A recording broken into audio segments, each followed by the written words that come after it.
आज की पहली और बड़ी खबर की बात करें तो 1932 के खतियान के आधार पर स्थानीय नीति की मांग को लेकर प्रदर्शन। झारखंड में 1932 के खतियान के आधार पर स्थानीय नीति लागू करने और बाहरी भाषा की जगह स्थानीय भाषा को प्रमुखता दिए जाने की मांग को लेकर आंदोलन बड़ा रूप लेता जा रहा है। कोडरमा में भी इसे लेकर विरोध में स्वर तेज हो गए हैं। झारखंड भाषा संघर्ष समिति के बैनर तले चंदवारा प्रखंड के जामू खाड़ी गाँव में सैकड़ों लोगों ने रैली निकाली और हाथों में बैनर पोस्टर लेकर 1932 के खतियान के आधार पर स्थानीय नीति को जल्द से जल्द लागू करने की मांग की है। प्रदर्शन के दौरान लोगों ने कहा कि 1932 के खतियान के आधार पर स्थानीय नीति लागू होने से झारखंड के मूल निवासियों को लाभ मिलेगा। लोगों ने मुख्यमंत्री हेमंत सोरेन को उनके चुनावी वादे याद दिलाए और कहा कि 2 साल बीत गए हैं लेकिन स्थानीय नीति अब तक लागू नहीं किया जा सका है। लोगों ने कहा कि भोजपुरी और मगही से कोडरमा के लोगों का कोई वास्ता नहीं है, ऐसे में यहाँ जरूरत है स्थानीय भाषा खोटा को लागू किए जाने की।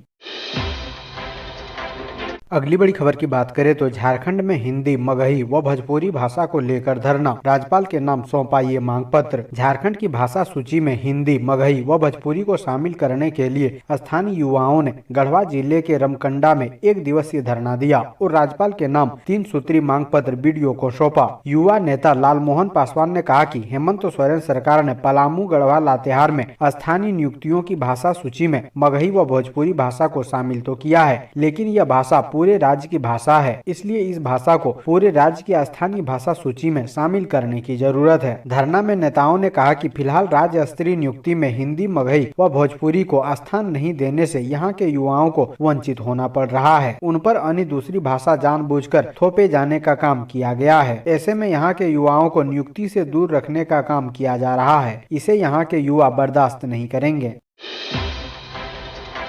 अगली बड़ी खबर की बात करें तो झारखंड में मैट्रिक और इंटर परीक्षा की तैयारी पर लग सकता है ग्रहण। झारखंड एकेडमिक काउंसिल की मैट्रिक और इंटर परीक्षा की तैयारी पर ग्रहण लग सकता है। मैट्रिक इंटर परीक्षा के करीब 7 लाख परीक्षार्थियों की किस्मत जैक की तैयारी पर टिकी है। जानकारी के अनुसार 24 मार्च से होने वाली बोर्ड परीक्षा को लेकर जैक की अभी तक बोर्ड की बैठक नहीं हो पाई है, जिससे परीक्षा संबंधी तैयारी पूरी नहीं हो सकी है। यहाँ तक कि परीक्षा संबंधी बजट को लेकर भी कोई अहम फैसला नहीं हो पाया है। बोर्ड परीक्षा को लेकर नीतिगत निर्णय भी नहीं लिया जा पा रहा है। इस संबंध में जैक अध्यक्ष अनिल कुमार महतो कहते हैं कि जब तक बोर्ड की बैठक नहीं होती तब तक सभी निर्णय लेने में समय लगेगा। बैठक के बिना परीक्षा को लेकर बजट का निर्धारण नहीं हो पा रहा है। जैक मैट्रिक इंटर की परीक्षा 24 मार्च से शुरू हो रही है। परीक्षा 2 टर्म में संचालित होनी है। पहली बार 2 टर्म की परीक्षा एक ही बार में आयोजित की जा रही है। इसके बाद बजट का भार बढ़ा है और 4 गुना तक बजट बढ़ने का अनुमान लगाया जा रहा है। हालांकि कई गोपनीय कार्य शुरू भी हो चुके हैं, लेकिन बड़े निर्णय के लिए बोर्ड की बैठक होना अनिवार्य है।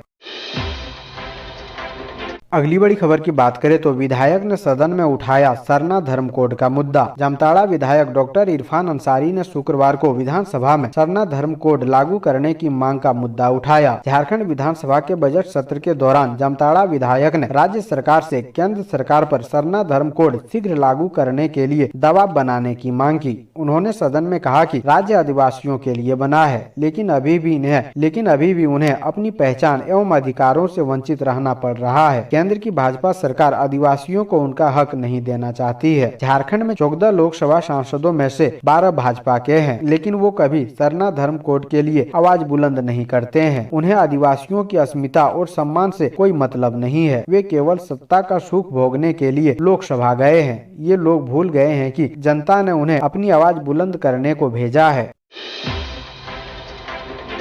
अगली बड़ी खबर की बात करें तो कीता रेलवे स्टेशन का नामकरण शहीद रघुनाथ महतो के नाम पर करने को लेकर सुदेश कुमार महतो ने मुख्यमंत्री को लिखा पत्र। झारखंड के पूर्व उप मुख्यमंत्री एवं आजसू पार्टी के केंद्रीय अध्यक्ष सुदेश कुमार महतो ने कीता रेलवे स्टेशन का नामकरण शहीद रघुनाथ महतो के नाम पर करने को लेकर मुख्यमंत्री को एक पत्र लिखा है। ज्ञात हो कि झारखंड की राजधानी रांची से 50 किलोमीटर दूर रांची मुरी रेलखंड पर कीता रेलवे स्टेशन स्थित है। कीता जुआड़ विद्रोह के महानायक शहीद रघुनाथ महतो का शहादत स्थल है। आजसू पार्टी के केंद्रीय मुख्य प्रवक्ता डॉक्टर देवशरण भगत ने कहा कि झारखंड के वीर सपूत एवं महान स्वतंत्रता सेनानी शहीद रघुनाथ महतो ने मानभूम से लेकर धालभूम, निमडी, सिल्ली और जंगल महल के इलाकों में अंग्रेजों के विरुद्ध लड़ाई का नेतृत्व किया था। जब झारखंड के नायकों की अंग्रेजी हुकूमत के खिलाफ विद्रोह की चर्चा होती है तो इस सूची में 1769 का शहीद रघुनाथ महतो के नेतृत्व में चुआड़ विद्रोह का नाम प्रमुखता से आता है।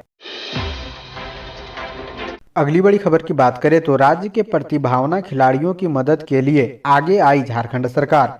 राष्ट्रीय खिलाड़ियों को किया गया सम्मानित। राज्य के प्रतिभावान खिलाड़ियों की सरकार हर संभव मदद करेगी। उन्हें अभ्यास करने में कोई कमी नहीं रहेगी। यह बात राज्य के खेल मंत्री हफीजुल हसन ने शुक्रवार को राष्ट्रीय शूटिंग चैंपियनशिप में भाग लेकर लौटे खिलाड़ियों को सम्मानित करने के क्रम में कही। खेल मंत्री हफीजुल हसन ने रांची स्थित अपने आवास पर राष्ट्रीय खिलाड़ियों को सम्मानित किया और उनकी समस्याओं की जानकारी ली। मौके पर झामुमो की रुचि कजूर ने खेल मंत्री का गुलदस्ता देकर स्वागत किया।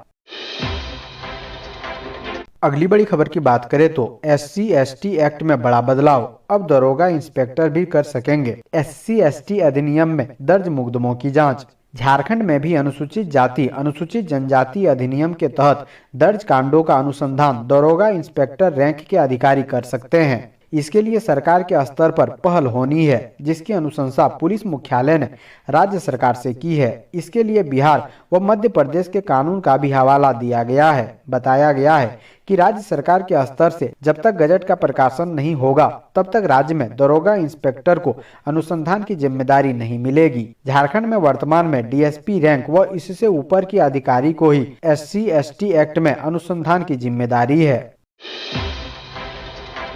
अगली बड़ी खबर की बात करें तो पलामू में 11 एकड़ में लगे पोस्ते की खेती को किया नष्ट। 9 के खिलाफ दर्ज हुई FIR। पलामू के मनातू थाना क्षेत्र के लालमाटी, सालीडीही और झाटी में पुलिस ने अभियान चलाकर 11 एकड़ में लगे पोस्ता की फसल को नष्ट किया है। पोस्ता की खेती करने के आरोपी 9 लोगों के खिलाफ नामजद FIR दर्ज किया गया है। पिछले एक सप्ताह में मनातू थाना क्षेत्र में पुलिस की यह दूसरी कार्रवाई है। जिस इलाके में पोस्ता के फसल को नष्ट किया गया है वह चतरा सीमा से सटा हुआ है। मनातू थाना प्रभारी पवन कुमार यादव ने बताया कि पोस्ता की खेती करने वालों के खिलाफ पुलिस सख्त कार्रवाई कर रही है।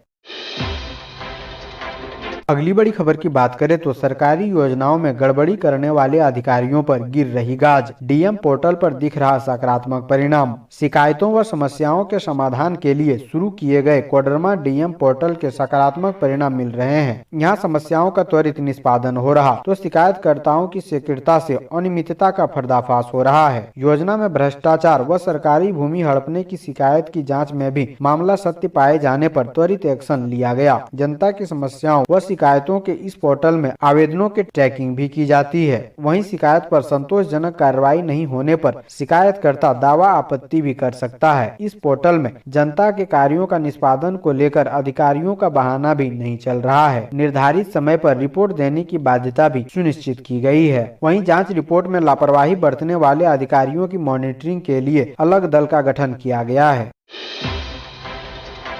अगली बड़ी खबर की बात करें तो हजारीबाग के जंगल में बना दिया 50 से अधिक डोभा। सरकारी पैसे की हुई बर्बादी। ग्राउंड वाटर दिन प्रतिदिन नीचे जा रहा है। इस स्थिति में झारखंड सरकार ने जल संचय को लेकर योजना बनाई और योजना पर काम भी किया जा रहा है। बारिश के पानी को संरक्षण करने के साथ साथ किसानों को बेहतर सिंचाई की सुविधा मुहैया कराई जाए, इसे लेकर राज्य में लाखों की संख्या में डोभा यानी तालाब का निर्माण कराया जा रहा है, ताकि बरसात के पानी नदी नाले में बहकर बर्बाद न हो सके। राज्य सरकार की योजना के तहत हजारीबाग जिले के केरेडारी प्रखंड के सलगा में भी डोभा का निर्माण किया गया है, लेकिन यहाँ सरकारी पैसे की बर्बादी दिख रही है। स्थिति यह है कि सलगा में नदी के किनारे ही 50 से अधिक डोभा का निर्माण कर दिया गया, जिसमें एक बूंद पानी नहीं है। इतना ही नहीं, डोभा के आसपास खेत के लिए जमीन भी नहीं है। अगर डोभा खेतिहर जमीन के पास बनाया जाता तो खेती के लिए पानी का इस्तेमाल किया जा सकता है, लेकिन घने जंगल के बीच में डोभा का निर्माण करवाया गया है। यह डोभा जंगल की जमीन पर है या सरकारी जमीन पर, यह भी स्पष्ट नहीं है। जंगल में डोभा का निर्माण कैसे कर दिया गया है, इसका जवाब प्रखंड विकास पदाधिकारी के पास भी नहीं है। गांव के लोग डर की वजह से बोलने को तैयार भी नहीं है। इतना ही नहीं, इस डोभा का निर्माण मानव श्रम से तैयार करना था, लेकिन इस डोभा को बनाने में मशीन का उपयोग किया गया है। अगली बड़ी खबर की बात करें तो झारखंड में कोरोना के 65 नए मामले, 16 जिले कोरोना मुक्त। झारखंड में कोरोना की रफ्तार एक बार फिर से बढ़ने लगा है। राज्य में सबसे अधिक 47 नए केस रांची में मिले हैं। हालांकि राज्य के 16 जिलों में कोरोना के एक भी मरीज नहीं मिले हैं। बावजूद राज्य में कोरोना मरीजों के मिलने का सिलसिला जारी है। राज्य में 24 घंटों में कोरोना से मात्र 94 लोग स्वस्थ हुए हैं। इसके विपरीत राज्य के 8 जिले में कोरोना के 65 नए मरीज मिले हैं। राज्य में कोरोना के सक्रिय 301 मामलों में सबसे अधिक 196 रांची में सक्रिय हैं। स्वास्थ्य विभाग के अनुसार रांची में 47, बोकारो से 1, देवघर से 1, धनबाद से 4, पूर्वी सिंहभूम से 4, गिरिडीह से 1, कोडरमा से 2 और सिमडेगा से 5 मरीज शामिल हैं। अगली बड़ी खबर की बात करें तो देवघर इंटरनेशनल एयरपोर्ट से हवाई सेवा शुरू करने की हो गई तैयारी। एयरपोर्ट निदेशक ने बता दिया समय। देवघर एयरपोर्ट से उड़ान भरने की ख्वाहिश अब जल्द ही पूरी होने वाली है। विधानसभा चुनाव पूरा होने के बाद अब पीएमओ की निगाह देवघर एयरपोर्ट पर है। लाखों लोगों का अरमान देवघर से शुरू होने वाली हवाई सेवा से जुड़ी है। होली के बाद यह स्पष्ट हो जाएगा कि कब तक यह शुरू होगा। सूत्र बताते हैं कि अप्रैल के पहले पखवाड़े में इसका उद्घाटन हो जाएगा। ऐसा इसलिए कि जीडीसीए की टीम ने फरवरी के अंत में निरीक्षण कर लिया है। उनकी चेक लिस्ट के मुताबिक केवल 1-2 बिंदु ही रह गए हैं, जो कोई मायने नहीं रखता है।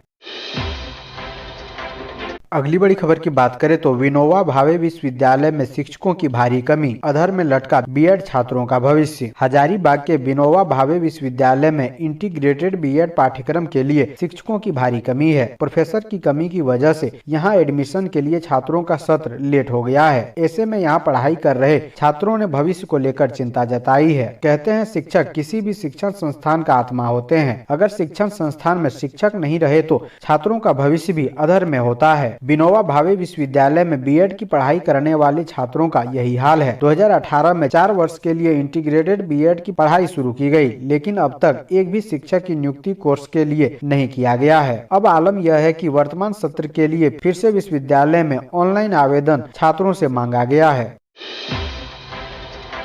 अगली बड़ी खबर की बात करें तो होली में सौहार्द बिगाड़ने वालों पर चलेगा प्रशासन का डंडा, सोशल मीडिया पर रहेगी खास नजर। होली में सौहार्द बिगाड़ने वालों पर प्रशासनिक डंडा चलाने की तैयारी लातेहार जिला प्रशासन ने कर ली है। लोगों को सजग और सचेत करने को लेकर शनिवार को एसडीएम शेखर कुमार, डीएसपी संतोष कुमार मिश्रा और अंचलाधिकारी रुद्र प्रताप के नेतृत्व में लातेहार जिला मुख्यालय में प्रशासन ने मार्च पास्ट किया। इस दौरान लोगों से अपील की है कि होली पूरे शांति और सौहार्द से मनाएं। होली में कुछ ऐसे भी असामाजिक तत्व होते हैं जो सामाजिक सौहार्द को बिगाड़ने का प्रयास करते हैं। ऐसे लोगों पर शिकंजा कसने को लेकर लातेहार जिला प्रशासन ने पूरी तैयारी कर ली है। अधिकारियों ने लोगों से यह अपील की है कि अगर कोई सामाजिक सौहार्द बिगाड़ने का प्रयास करे तो उसकी जानकारी तत्काल प्रशासनिक अधिकारियों को दें, ताकि दोषी पर कार्रवाई हो सके। होली के त्योहार को देखते हुए जिला प्रशासन ने सोशल मीडिया पर भी कड़े नजर रखने का निर्णय लिया है। इस दौरान सोशल मीडिया पर आपत्तिजनक पोस्ट करने वाले लोगों पर भी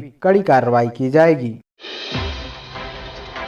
अगली बड़ी खबर की बात करें तो चतरा जिले में सरकारी योजनाओं का लाभ जन जन तक पहुंचाने के लिए उपायुक्त ने की बैठक, दिए कई अहम निर्देश। डीसी ऑफिस स्थित सभा कक्ष में शनिवार को उपायुक्त अंजलि यादव ने जिले में संचालित आपूर्ति विभाग से संबंधित कार्यों की समीक्षा की। बैठक में उपायुक्त ने कार्यों की अद्यतन प्रगति, प्रतिवेदन एवं कार्यों की पूर्ण जानकारी ली। इसमें मुख्य रूप से खाद्यान्न का उठाव एवं वितरण, खाद्यान्न का आहार पोर्टल पर ऑनलाइन एंट्री, पीवीजीटी खाद्यान्न से संबंधित मामले, चीनी, नमक एवं किरासन तेल का उठाव एवं वितरण, सोना सोबरन धोती साड़ी वितरण योजना अंतर्गत वितरण एवं जमा राशि का चलान, खरीफ विपणन मौसम वर्ष 2021-22 में धान अधिप्राप्ति शामिल थे। इस पर उपायुक्त ने प्रखंडवार समीक्षा करते हुए ससमय एवं 100% सामग्रियों के वितरण का निर्देश दिए। इसके अलावा उपायुक्त ने बिरहोर परिवारों को प्राथमिकता के आधार पर पशुधन योजना समेत अन्य योजनाओं का लाभ दिलाने के लिए बैंक अकाउंट खुलवाने, आधार बनवाने समेत अन्य अग्रेतर कार्रवाई का निर्देश दिए। अगली बड़ी खबर की बात करें तो झारखंड में बुजुर्गों की देखभाल के लिए झारखंड सरकार ने उठाया बड़ा कदम, अब नहीं लगेगा बुढ़ापा बोझ। सरकार के निर्देश पर बना जेरियाट्रिक क्लब बुजुर्गों का ख्याल रखेगा। सिविल सर्जन कार्यालय सभागार में जेरियाट्रिक क्लब की प्रथम बैठक संपन्न हुई। कार्यक्रम का शुभारंभ DRCHO सब मलेरिया पदाधिकारी डॉक्टर मनोज कुमार, कोडरमा जिला कुष्ठ निवारण पदाधिकारी सह सचिव geriatric club doctor Raman Kumar, उपाधीक्षक सदर अस्पताल डॉक्टर अमरेंद्र सिन्हा पन्ना, दंत चिकित्सक डॉक्टर शरद कुमार व जेरियाट्रिक क्लब के प्रमुख जनों ने संयुक्त रूप से दीप प्रज्वलित कर किया। डॉक्टर रमन ने बताया कि बुजुर्गों की आबादी लगातार बढ़ रही है, इससे उनके देखभाल की जवाबदेही भी बढ़ी है। वर्तमान समय में हमारे देश में अब तक बुजुर्गों की देखभाल के लिए कोई विशेष प्रबंधन पश्चिमी देशों की तरह तैयार नहीं हो सका है। हालांकि कई महानगरों में बुजुर्गों की देखभाल के लिए कुछ व्यवस्था हुई है।